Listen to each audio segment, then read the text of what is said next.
This video is going to be about how experience contributes to our attitudes. In a previous video, I addressed how genetic tendencies, genetically influenced tendencies to act a certain way or to think a certain way can contribute to our formation of attitudes. Now, of course, it would make sense that experience would contribute to, would influence, would shape our attitude formation. And there are three major theories that address how this could happen, and they have to do with, these are going to sound very familiar if you've ever learned about behavioral psychology, social learning theory, classical conditioning, and operant conditioning. You might have learned about these in an introductory psychology class or any class that went over behaviorism in detail, or even or just the basics.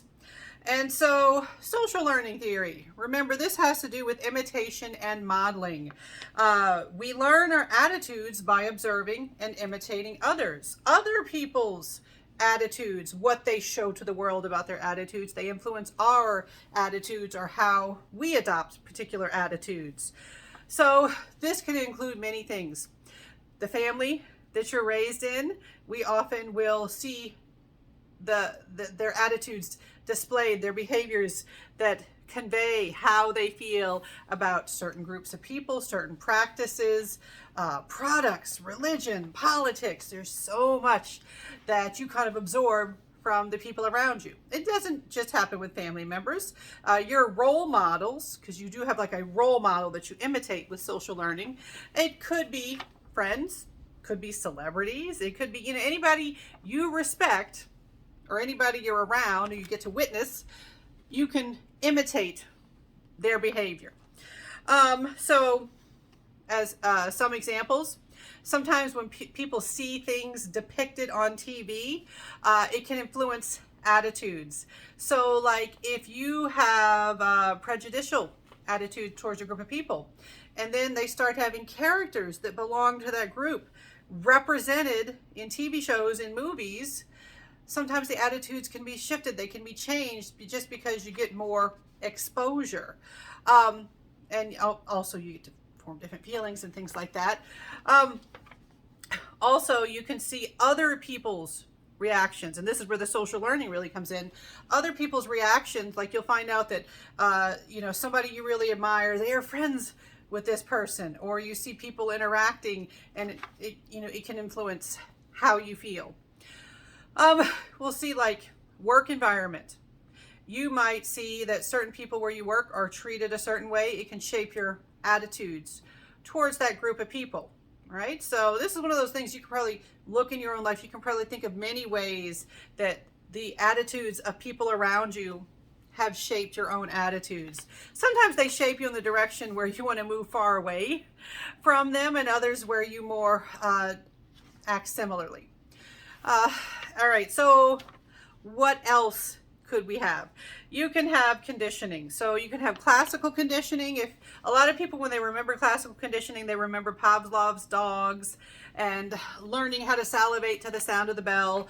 But remember what that was all about. What was the point of all that? With conditioning, you learn to associate something with something else. Like the dogs got to associate the bell with food, and that's why they were salivating. Well, humans are conditioned all the time. For example, advertisers use a lot of classical conditioning techniques. Why do we have celebrity endorsements? Why do we have celebrities in commercials? It's like, why do we care? Why do we care if this movie star or this celebrity athlete likes this particular soda or car or whatever the product might be? Well, it's really, if you're using logic rather than intuition, it wouldn't matter at all. But you get conditioned like, hey, I like that person. That person is associated with this product. Now I pair those things. Those two things have been paired. Now I think of that person that I like when I think of this product, and now I'm going to have a more favorable attitude towards the product. So this is also a reason why a lot of advertising uses things like humor and sexy imagery, right? Because sex sells. I don't know if you've ever heard that one, but humor, funny. We like to laugh. We like things that are funny, and so we have humor in advertising because you associate the laughter, the fun you had watching the funny commercial, hopefully with the product, even if the product is no good whatsoever. You know, it's like, oh, it had that funny commercial. And I've seen that many times where people will buy products. It's like, why did you buy that? Well, that commercial was so funny. And of course, the sex sells one. You know, the having very attractive people, very sexy people. Sex is a strong primary reinforcer. It's a strong motivator for many people. And, you know, you think of sexual pleasure when you think of a particular product. You get that association, and you're like, hey, you know, I can't go out and go get sex right now, but I can get that product, you know. And of course, not that I'm saying that you actually think you're gonna. It's the fact that they are associated, they are paired. Now, what about operant conditioning? Remember, operant conditioning has to do with things like reinforcement and punishment. So, what can be reinforced with attitudes? Well, you can be rewarded or reinforced for thinking a certain way. All right, or sometimes you think of something more positively because of some kind of reinforcement. So let's say you try, if you're someone who wears cosmetics, if you're someone who wears lipstick, you try a new lipstick and you're walking around and people are stopping you going, hey, I like that lipstick. Even if you were kind of on the fence, like maybe you just bought it because it was on sale. Maybe, you know, maybe your sister bought it. It's like, I don't like this lipstick. Do you want it? And I'm like, yeah, sure. And you put it on, and maybe you weren't thinking it was that great, but then everybody's giving you compliments. You're like, well, now I like this lipstick. I've been reinforced. I've been operant conditioned to like this lipstick. And this can happen in a variety of ways. You know, and you can be punished too. You know, if something bad happens to you, if something undesirable, negative happens that you can associate with you know, something in particular, it's like a punishment. So like, you know, maybe you wear a particular outfit trying to impress, and you know, your boss gives you feedback like, oh, actually, I feel like that outfit is too outlandish, it's too over the top, it doesn't look very professional. Then you're like, oh, well, I loved this before, now I don't like it so much anymore. Right. And you know what? I hate it when I do this, where I have to do things out of order, but you know, I forgot a good example with classical conditioning. All right, classical conditioning. Every once in a while, I will hear people who have stories similar to my own story about hating a particular scent, like perfume, cologne.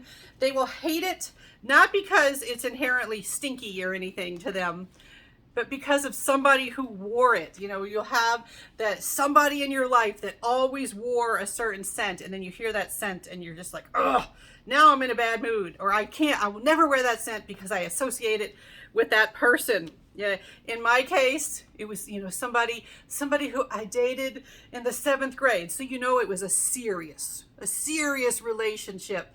And they wore Polo cologne. They didn't just wear Polo cologne. They washed their jean jacket in Polo cologne, like put a whole bottle in the washing machine and used it instead of detergent. And this was in the 80s. So it was a acid washed jean jacket. Let's just point that out. And so he really smelled like this stuff. And so then, you know, after like a week, because it was 7th grade, he dumped me. I didn't like that. And so now this scent that was so strongly associated with him, now every time I would smell that cologne, I'd be like, you know, I don't like you for wearing that cologne. I don't like the smell of that cologne. I had negative associations with that cologne. My attitude was shaped by the classical conditioning, the association of that scent with that person. All right. While I'm at it, let's give you another example of social learning, because I always think of the good ones after I'm already done talking about something. All right. Similarity, imitation. All right.